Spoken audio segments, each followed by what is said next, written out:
Hey, everybody. Thank you for joining us for today's episode of Certainty Talks. On this show, we talk about the system that we use to get clarity on our goals, certainty that we have the tools to reach them, and wealthy on our terms by rigging the game in our favor.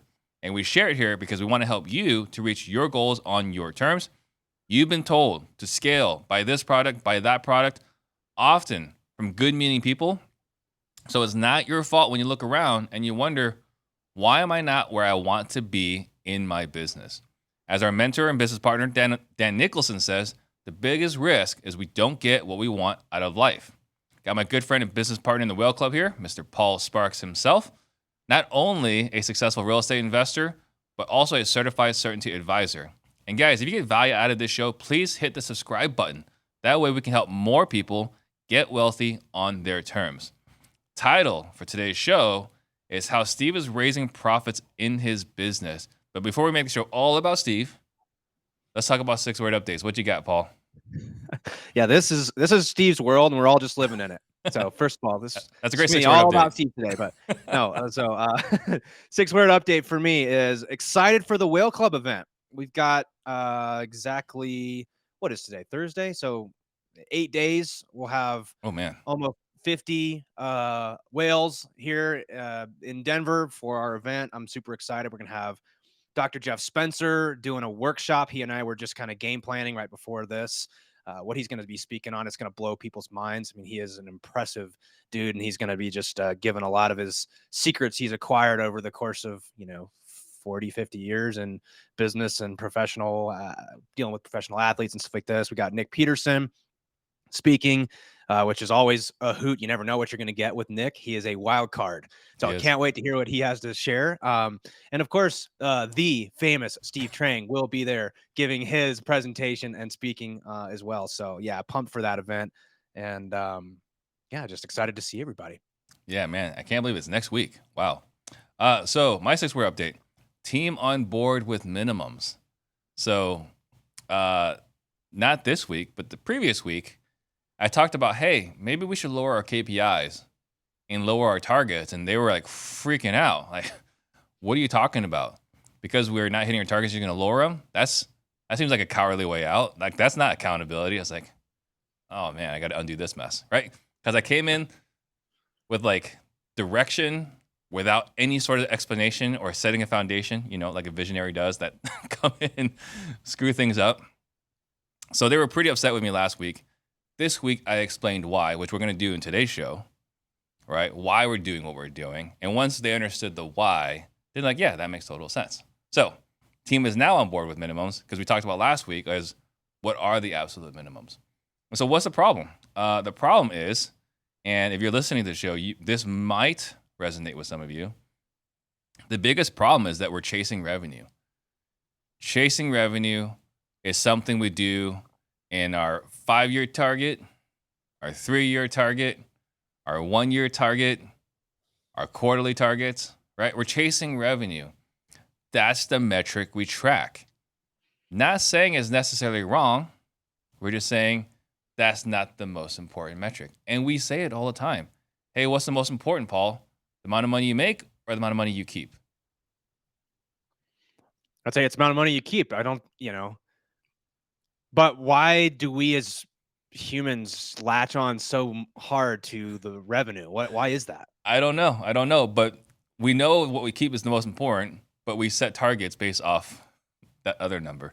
So, so problems with chasing revenue. And the problem with chasing revenue is when we set these revenue targets is, generally speaking, everything has to go right for us to hit our revenue targets, right? And we know, if you guys have been listening to this on Certainty Talks, the best laid plans are unlikely to occur. Things happen along the way. And we're not even talking about like major black swan events. We're just saying adversity. People get sick in your company. Someone quits, right? Hey, this marketing channel, like right now, everyone's freaking out about the A2P 10DLC, right? The texting platforms. Hey, texting worked for me 2 months ago. It's no longer working. So we're not talking about black swan events. We're just saying like things happen all the time. Yeah. And we're planning as if nothing will go wrong. Not that everything will go right. Nothing will go wrong. What else? in order for our team to hit our targets, we've got to get them at full capacity. We got to redline them, right? And so I had a revelation this week, actually, on the drive to the office prior to our level 10. It's like, we're always falling short of our rocks, right? And why is this happening? Well, we redline the team the whole time, and then these things occur, and then we have to fix these things that occur. But between quarters, our vision is perfectly clear. But then we redline our team. And then also, the last thing is Steve hates accountability. So I don't know what it is about me. I took this profile back at Keller Williams back in the day when they were recruiting me. And they said, I can't remember the two things they said I was good at. I should look at that. I just didn't care the things they said I was good at. What did I care about? The two things I suck at. Number one, giving praise. Haven't done enough to fix that one. Number two, holding people accountable. That was number two. And I've sucked, truthfully, for the longest time of holding people accountable. But that's changed now. And the reason why that's changed is that when I'm setting aspirational goals and we don't hit it, it doesn't suck enough. It just doesn't suck that much, right? Hey, Paul, you and I, we're going to do $1 million this quarter, and we only get 600,000. It doesn't suck, right? Yeah. But if I say, hey, Paul, this quarter, we need to make $60,000 in net profits after everything's said and done. If we don't hit it, guess what? That sucks, because we're going to be building our business, designing our business all around that.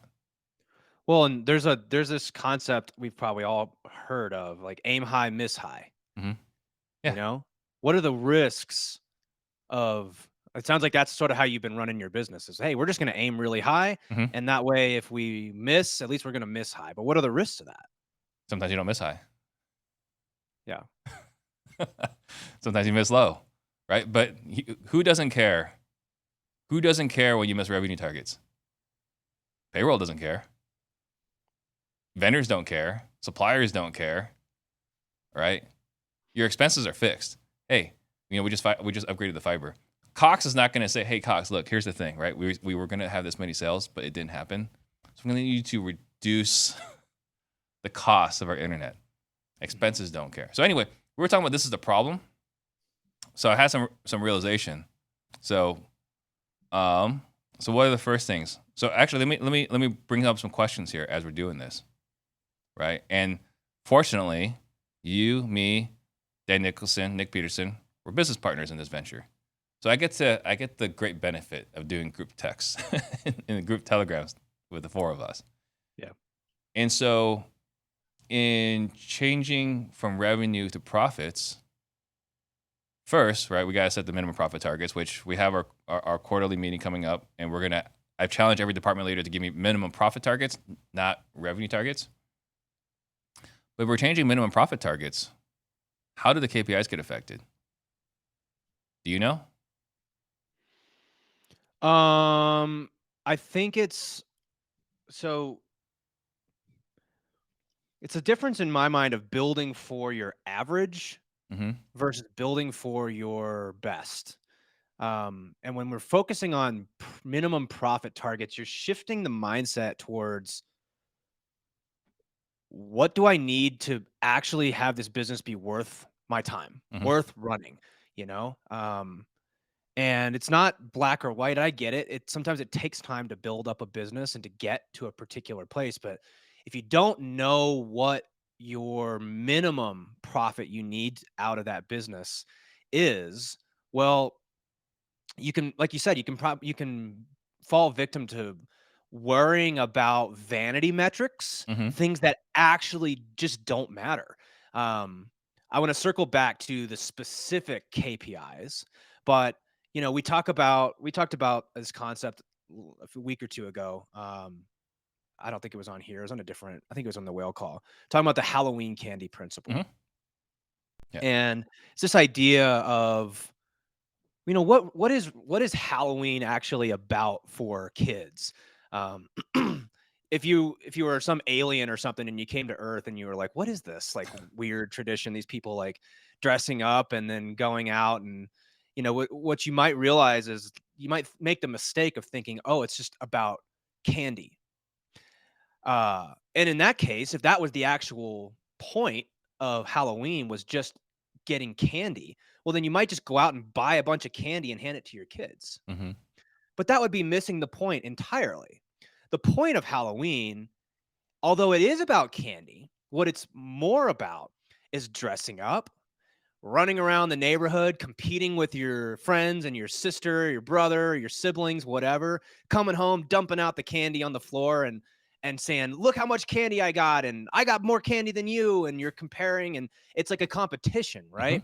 And if you just go out and buy the candy and give it to them, like that's defeating the whole point. And why is that story relevant? Because I think oftentimes we miss the point. What the point of business is Mm-hmm. for a lot of us is to fund the things that we want in life on our terms and on our timeline. Right. And we get caught up by this word scale, and which is very linked to revenue. You're Mm-hmm. trying to grow your revenue, right? And the question is like, are you missing the point here? Because wasn't this business all about, I think of the entrepreneur who says, I just want more time with my spouse and my kids. I want Mm-hmm. to spend more time with them. And this business is designed to help me get that. It's like, well, okay, are you missing the point? Because every single time you focus on revenue, you're just continuing to reinvest every dollar you get to get closer to more and more and more revenue, Yeah. but that's not actually helping you put more money in your pocket, which was the point. So I think, yeah, that Halloween candy principle as we relate to business is all about, like, let's make sure we understand what we're actually trying to accomplish here. Yeah. And if that's about profit, we need different KPIs, right, Steve? We gotta have different KPIs, and that's like I saw this, unfortunately, with a close friend of mine, where they would consistently say, "Oh, well, I want to spend more time with my kids," and then their actions were consistently not in line with spending more time with their kids. To which I would call, but once a quarter, it's like, "Hey, remember when you said how you want to spend more time with your kids? How is what you're doing right now helping you spend more time with your kids?" And their answer is like, "Well, if I get more money and this and that," it's like, "But you can spend more time with your kids now, right?" Right. And unfortunately, they had a divorce. So now they have clarity and they are spending more time with their kids, right? I mean, that's a sad reality. Sometimes you need a wake up call. And unfortunately, that wake up call can come too late. Now, so then going back to what are the KPIs? So we modified it. So here's the reality. I don't spend a lot of money on my wholesaling team, right? Well, context perspective, right? I'm comparing to all my peers that are crushing it in wholesaling, right? So I spend $20K a month on my wholesaling team, right? That takes care of the marketing, the CRM, the tools, the VAs, everything, right? And it's gonna go up a little bit because we just made a job offer today, so maybe a little more than 20K. My average fee is 22K. I only need to do one deal a month to be profitable, right? That's sexy. That's 2,000 profit. That's not sexy. I only need to do one a month. If we do 3 a month, we are running a $500,000 net profit business. I think that's pretty good. I don't think there's a lot of people that would sneeze at a $500,000 net profit. But when I was running this larger company, right, I want to say our best year net, not gross, our best year net was like 340, 360, right? Which is still a pretty good business. But man, we were working our butts off with all these different systems and all these metrics, and like we're constantly linking things, doing this, doing that. And we still had the benefit of all those things. But we only need to do 3 deals a month to run a $500,000 net business. So if that's the case, then looking at this, we changed the KPI, and this is where the things got really heated last week. When I was like, well, I don't need 2 contracts a week. I only need 1, right? Because if we get 4 closable deals a month and 3 of them cross the finish line because of title issues or whatever, right? Or we just underwrote it wrong, that's a pretty good situation. So that's what we changed it to. And now, right? So last week we didn't get a contract. So this week it's like, hey, Paul, we had 0 contracts last week. This week you need to get 2. But now that I know what the minimum is, I can hold you accountable to the minimum. I felt weird holding you accountable to the maximum. I don't know why. That's just how I am. You know, I had a conversation with someone who runs a gigantic, amazing operation in San Diego, Phil Green. And I mentioned like, hey, I have a hard time holding people accountable to these, these KPIs. He's like, that's weird. Okay. Right. So, but for me with the minimums, I feel perfectly fine. It's like, hey, this is what we need to hit. What's going on? How come you're not hitting it? How can we help you hit this? Do we need to have an all hands on deck? Do we need to have a pizza night, right? Where we're all hammering in the phones together. I don't know what has to happen, but we need to make this happen. But now it's a different conversation because we know that if we hit one a week, we're doing really well. Mm-hmm. Well, I think it's just not it's a little counterintuitive to think that way, right? Like I didn't think that way until I met these guys and learned all this stuff. Yeah. And I think this is what we're getting at when we say reliability. It's how do we make sure that this business is not falling below what we need it to fund in order to hit the life that we want to live? And so easy way to think about the solvable problem. Let's say you need your business to bring home $500,000 a year for you to fund the things that you want in life on your terms and on your timeline. And you choose wholesaling to be that, right? Okay, great. So if you have the same size business as Steve, you're spending 20 grand a month and your deals are about 22K. And so if you hit 3 deals a month, you're hitting $500,000 a year in net profit. And that is the right size for your business. This is exactly what we mean by solvable problem. Yeah. Is you've got to first define what do you actually want from this business? Because who gives a crap about, the revenue? Like, who cares? The business is there to support what you're actually trying to accomplish. And if your motive is, let's see how much revenue I can possibly get so that I can be this chess beater and look how much money I'm generating. Again, that doesn't really make a whole lot of difference to the people who actually run profitable businesses because they're going to say, well, how much are you taking home? Right. So if we're actually playing the game, that is we're running this business so that we can take home money, so that we can use it to fund the life that we want to fund. Okay, great. Have you actually defined what your solvable problem is? Do you know what your net profit is per month or per year or whatever that you need to take home? Because if you don't, then how do you know how big your business is supposed to be? Right. And if we understand, I mean, again, just for easy numbers, let's say you need to take home $500,000 a year and you run a 50% margin business. Okay, well, you need to generate $1 million in revenue. Right. I think a better way to look at this, and again, we didn't see it this way for a long time. No. We're now seeing it. Well, the thing that's funny is just real quick.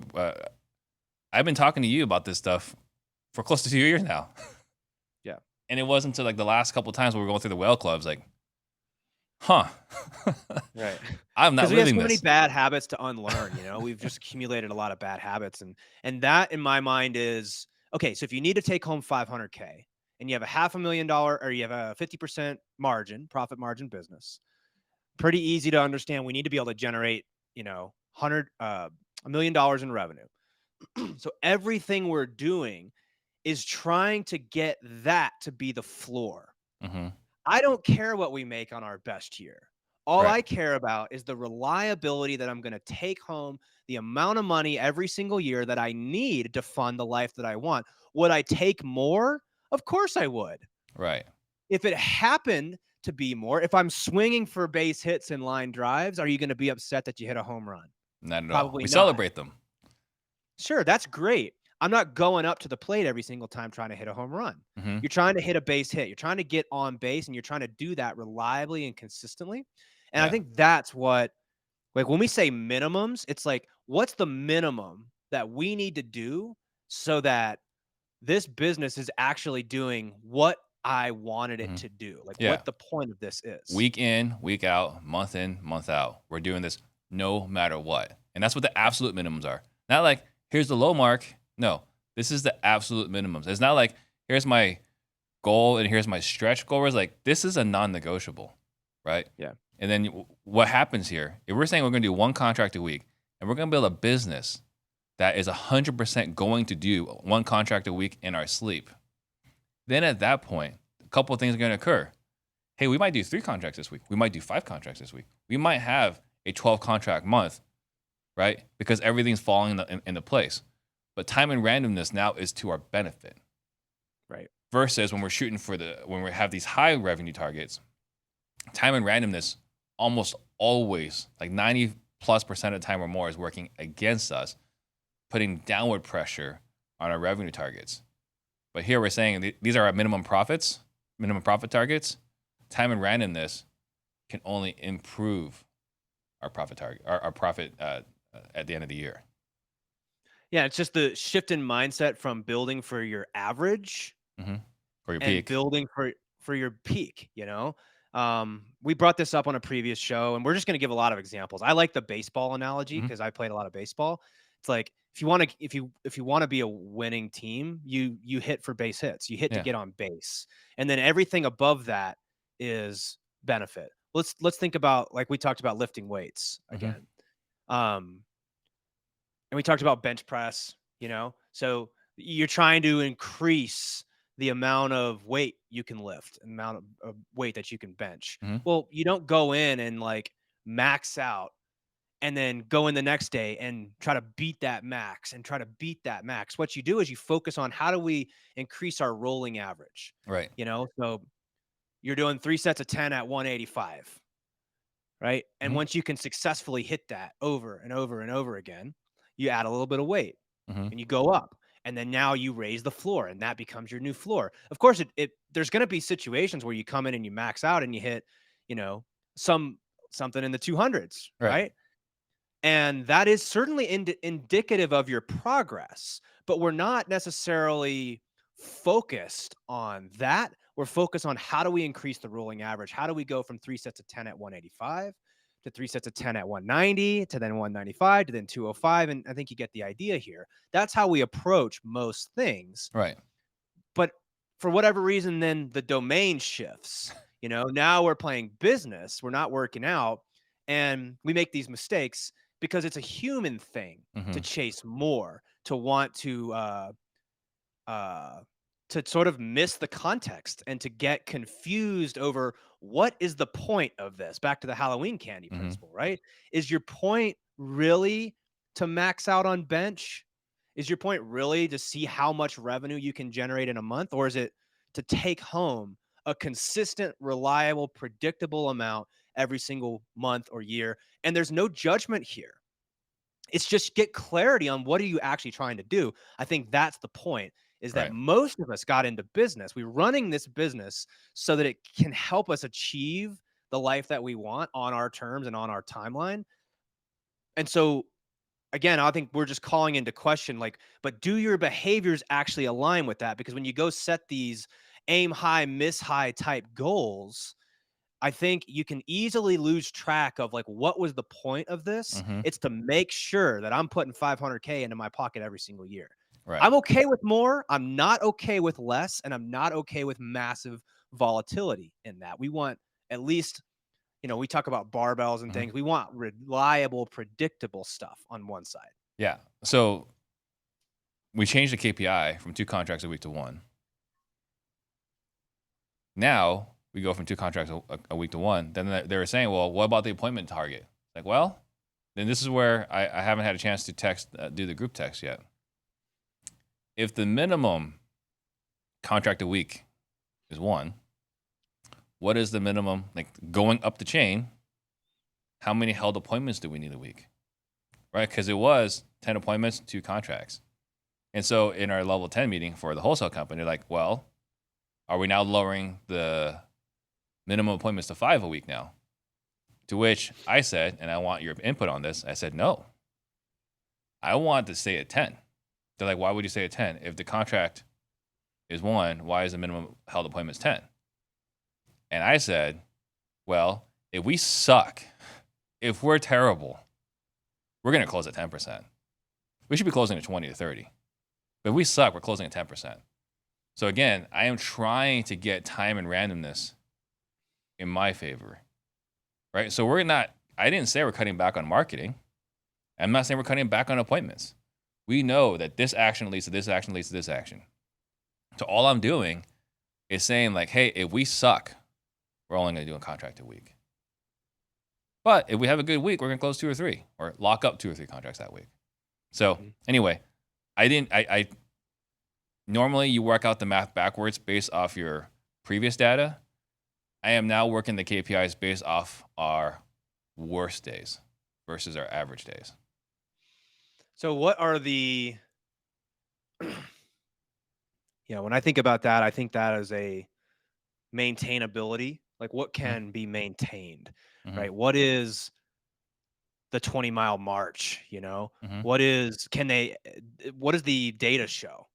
Like, have you been able to successfully hit 10 meetings week after week after week after week? And then what are your energy levels? Is that actually sustainable? Because if it is, Mm-hmm. I don't necessarily think it makes sense to reduce that. Right. Because what we're trying to build towards is a sustainable average, Mm-hmm. right? And then we can start improving, these different KPIs. But I think Yeah. a lot of this is about finding what is the 20-mile march. Again, we talked about this on a previous show. Mm-hmm. It's the idea of like, what can you do consistently day in and day out, even on your worst days, you Right. can still maintain this level here, and it's still going to get you to the outcome that you so desire. And so, that would be my question is that what does the data show? Yeah. Does the data show that 10 meetings is sustainable Mm-hmm. and gets you to your result? I'll have to dive deeper into that. I can't remember that. I cannot remember that off the top of my head. But the other thing too is in looking at this, because I'm looking at like on my worst days. Do I do on my worst days in every single one, right? So like on my worst day, I'm closing 1 in 10 held appointments. Not me, my team, right? And then on my worst days, I mean it's pretty consistent. 50 held appointments, 50% held from 50% from scheduled, right? So from scheduled to held, that number doesn't really go down that much. It's pretty consistent across the board. And from scheduled to leads, right? Like that number is pretty consistent across the board. So really the only one that has a high variability really is appointments held into assigned contracts. Closing rate. Yeah. So that one I think has the widest variability. So that one I'm planning on my worst days. Everything else is pretty consistent across the board. Mm-hmm. Yeah. I guess I kind of answered my own question because if it's consistent across the board, then on the worst day is pretty much like this best day. So we just leave the number the same. Yeah, and I do think language and how you communicate with team, right, is important with this stuff. It's not like we're saying we are expecting you we're expecting you to do a certain amount of contracts every single week. Mm-hmm. Instead of saying we're expecting you to do 3, we're saying we're expecting you to do 1. Right. And it's just a matter of the team understanding the difference doesn't mean that inputs plus processes equal output, Mm-hmm. right? If your output that you want is minimum of 1 contract per week, you're optimizing for the minimum. You're not optimizing for the maximum. Right. It doesn't mean that I don't necessarily think you should drop your activity requirements. I Mm-hmm. think you're just communicating to that. If we don't hit this, we have a problem. Exactly. Right? If you do hit 3, that's great. You're overachieving. Mm-hmm. Well done. But if you don't hit 1, we have a really big problem. Right.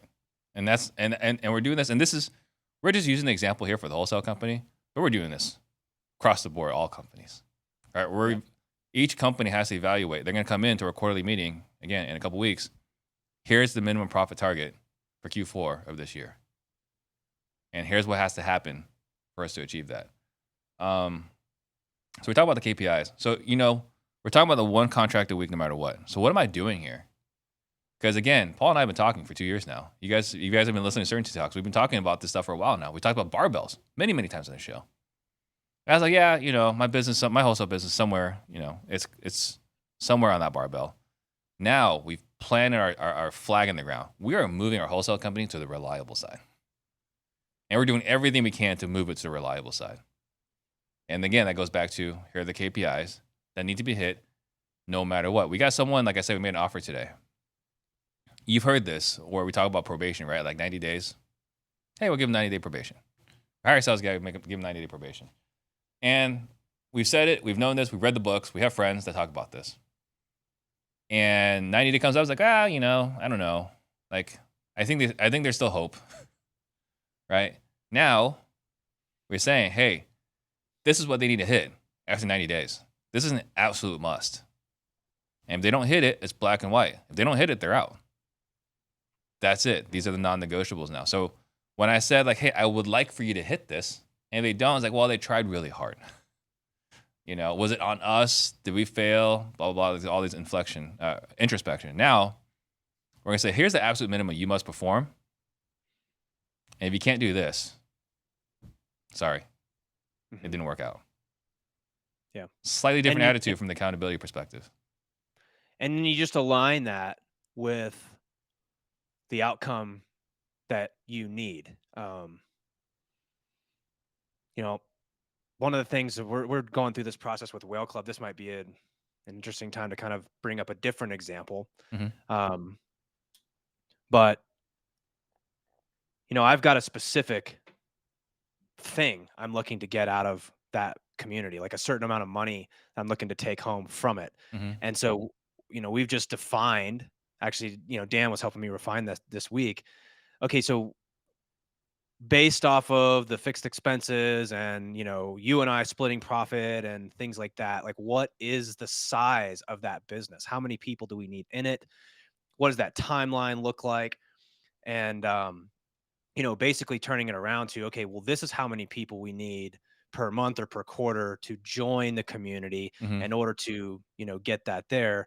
And it's just all designed to get closer to that. Now, we're not there yet. Like, so let me give you a great example. Let's say it's 10 members that need to join every single month. Well, we're not at 10 members. We're at like 4 or 5 right now that are, I guess it's like 5 or 6 that are joining every single month. But now what we're figuring out is like, okay, so we just need to go from like 5 to 6 to 10. And okay, then what are the amount of leads that we need to come in? Like, how many calls should I be having to talk about this? And we're actually building it for the right size, and we're setting minimums. Like, I need a minimum of this many per week or whatever it is. And again, that's exactly what you're saying there. It's not like, how many appointments can I get? Let's optimize for, let's just get as many as I possibly can. Right. It's no, I know exactly how many I need. And if I don't hit that, we're not on track to hit our solvable problem. That's what it is. I think it all comes back to, what is your solvable problem? And how do you know that you're on the right path to get there? You're not just going to go from $0 to $500,000 putting it in your pocket every single month. No. Right. And if you're not there yet, it means, okay, great. It's more about, how do we raise the floor so that we get that floor up to a point where we know with a really high degree of reliability, we're going to hit our targets, and everything else is just gravy. You swing for base hits, you're going to hit home runs every now and then. That sounds great.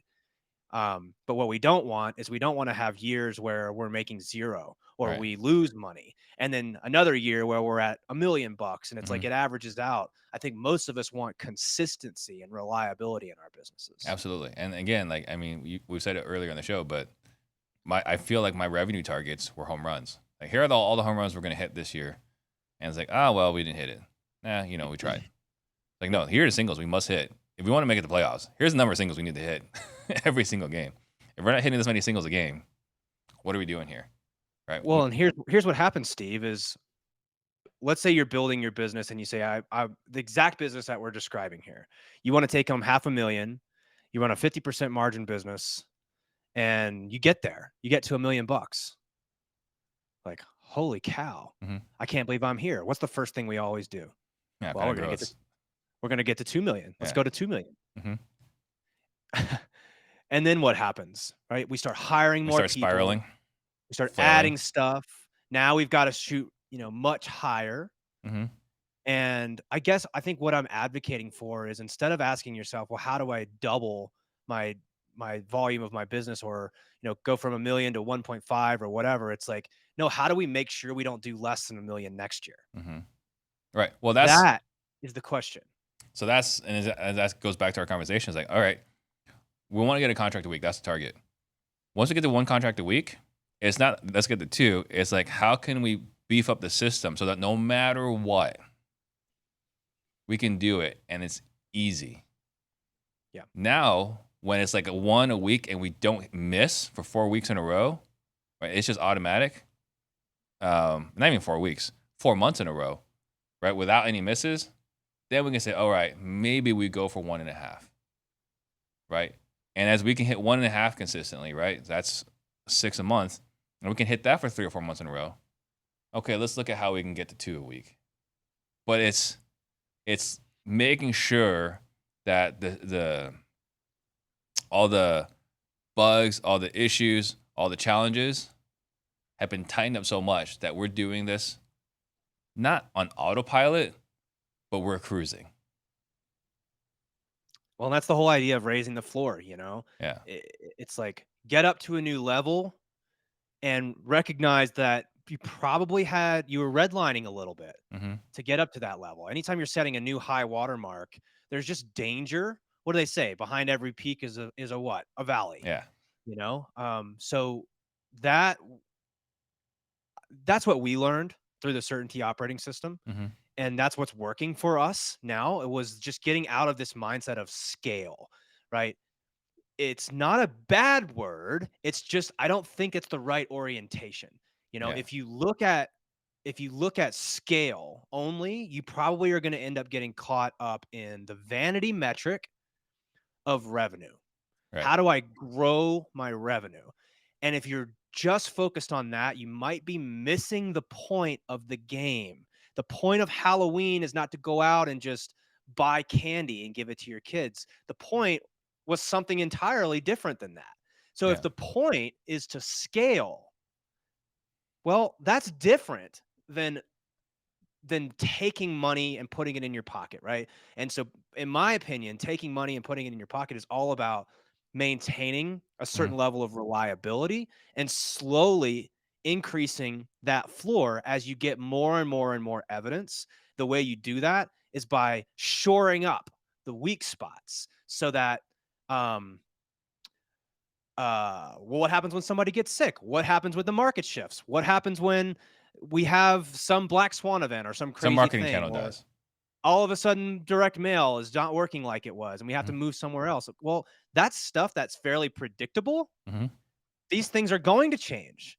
So instead of focusing on growing and building on top of a kind of a weak foundation, I think all we're saying is strengthen the foundation and you'll be able to build higher and higher and higher. Yeah, and I think this might sound like totally like common sense, right? When we're saying it right now, but here's what we've done forever, right? And I've even had team members say, like, Steve, why don't we just not go as fast, right? Like, that's not what I want to hear. As a visionary, I don't want to hear, let's not go as fast. Why don't we just slow down, right? And so this came up in our meeting. It's like, my goal here is not to slow down. That's not the goal here. My goal is to raise the floor, right? My goal is to see how we look on our worst day. Let's plan for our worst day and celebrate our best days versus trying everything to go perfectly, only to ask ourselves, why did we not foresee this happening? So I'll show you another place where this happens, where this is showing up in my team. Quarterly rocks. We cannot consistently hit our quarterly rocks, right? And again, the introspection, I'm looking at this. Why are we not consistently hitting our quarterly rocks? And we're doing what Gino Wickman says in Traction, don't set more than 3 rocks. So we should be able to hit these 3 rocks.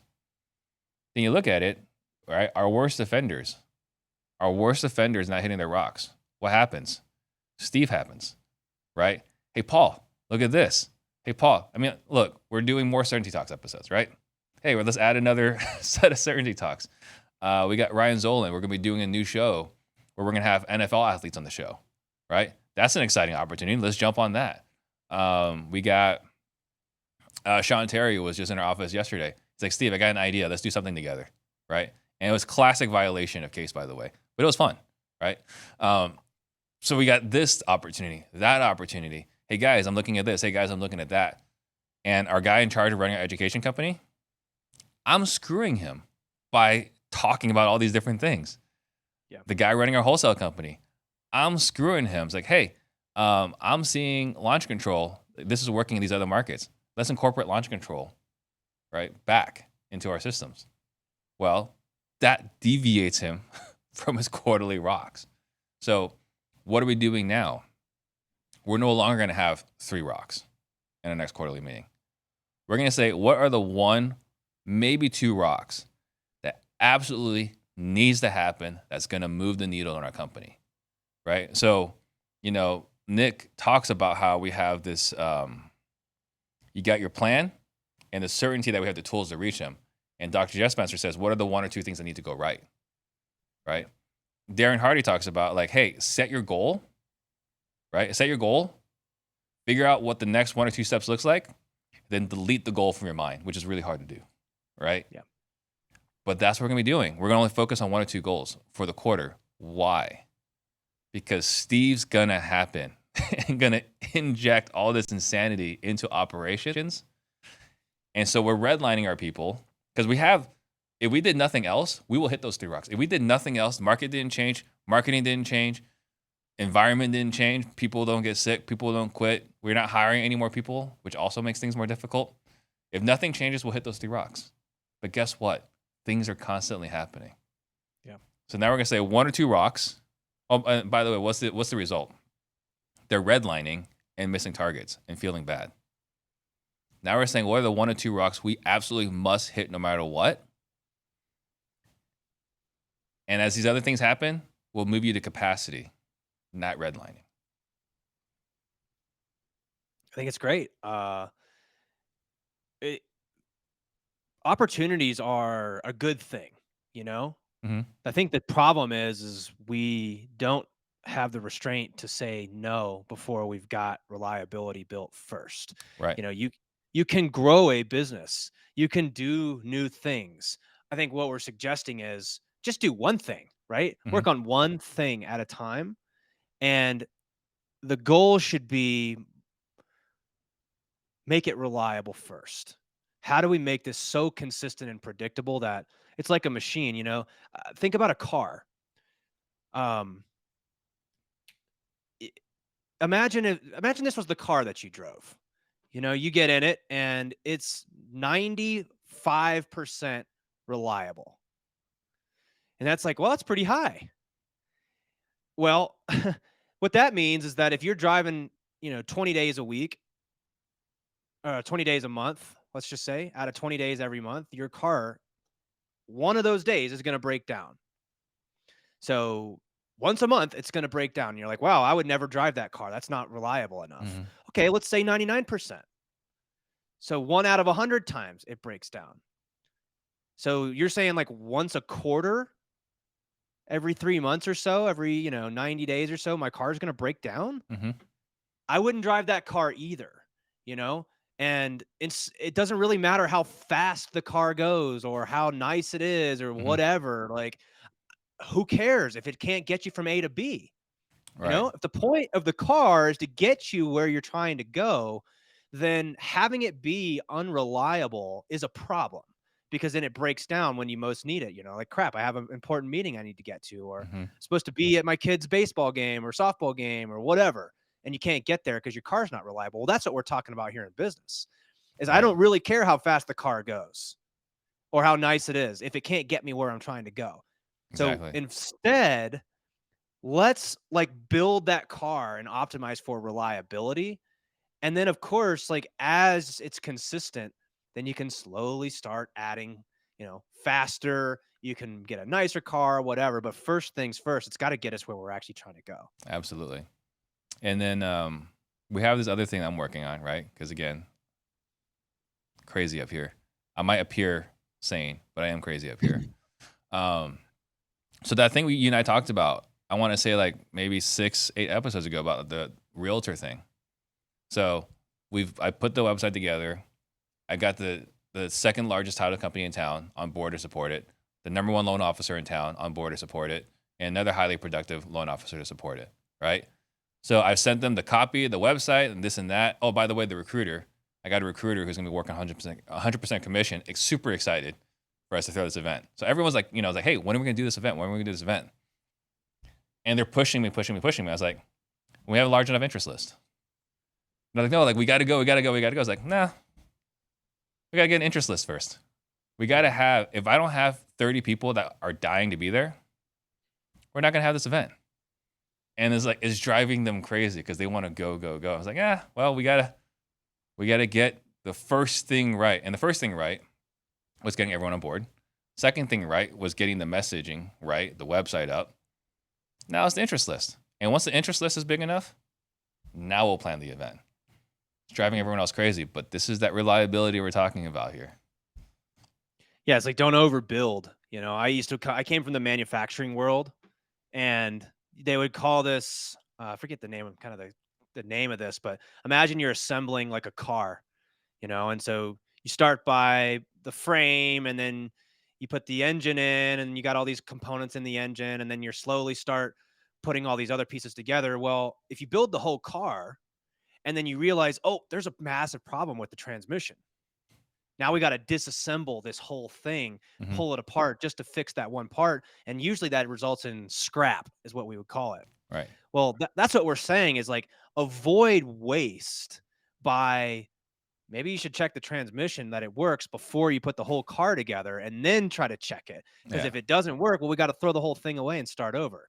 So Yeah. that's it. It's like we call this micro stepping in our operating system. And we don't scale until we hit predefined points so badly we want to just scale, Mm-hmm. And the Certainty operating system teaches you how to scale a business appropriately, right? Right. Which means we don't scale until we hit certain reliability metrics. Like we need to be able to see at least a certain amount of months in a row or years in a row. Or here's the other mistake that people can be making with all this, Steve, is they're not considering the rhythms that exist in the industry, in your business, in your personal life. Like, let's talk about industry rhythms for a second. Mm-hmm. There's certain cycles that exist, right? Usually there's 7-year cycles that kind of exist. There's a whole rhythm to that. You have in Colorado in the summertime, no one's buying houses. Why? Because they're out doing stuff, right? People actually buy a lot more properties here in the wintertime. And you could have January, February, March where you crush it and think, hey, we're going to crush it the rest of the year. This is how it's going to be. We got 3 data points. Fantastic.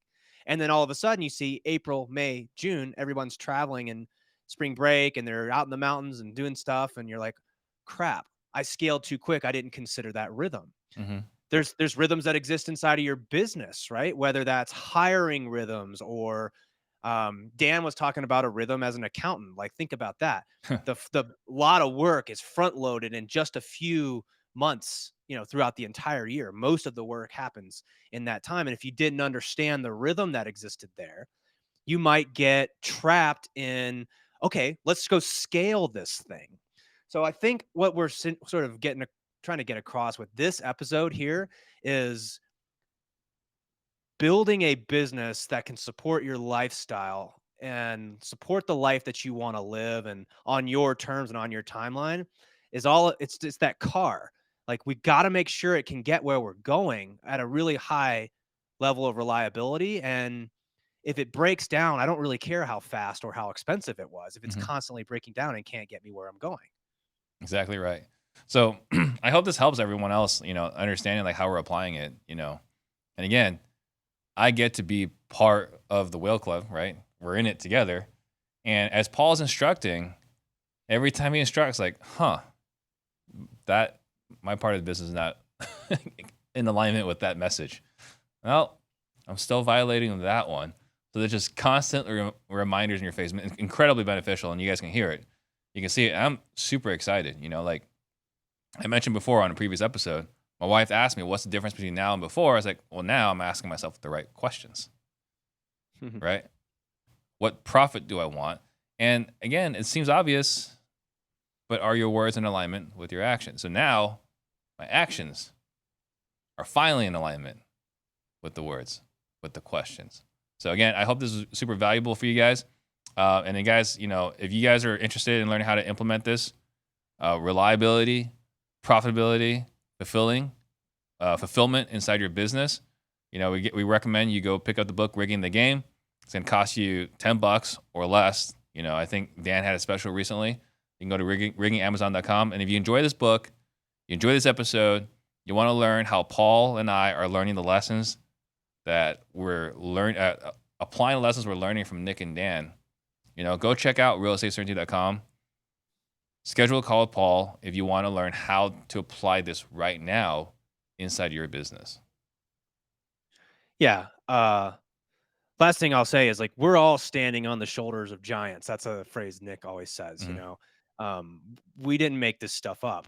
We learned it. We had to get mentored by these guys, and we learned it through a process of trial and error, just doing the hard work to get to this point. And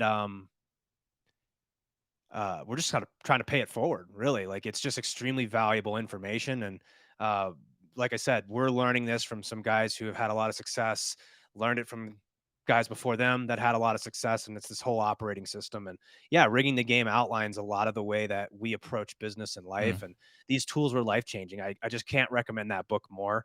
It's sort of becoming a big popular book inside the real estate business and real estate world, but you'll notice it's not a real estate book. It's a book about how to get the things that you want in life on your terms, using business to do those things. If you've picked up a copy of Rigging the Game and you liked that, I've got another book for you. It's our partner Nick Peterson. He wrote this book called Bumpers. It's a little book. It's probably something you could read in just a couple hours. A quick, not even a couple hours. Yeah, it's a quick Yeah. read.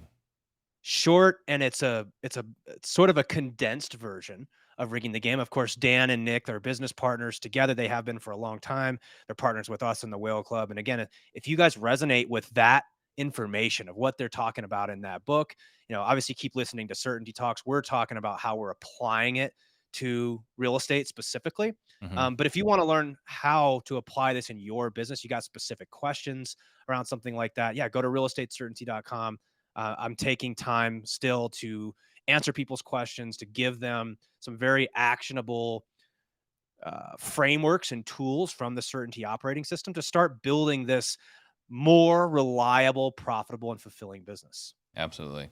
And yeah, I mean, I think the essence or the name of the book is perfect, right? Because you made it all the way through this episode. You can see I am clearly rigging the game in my favor.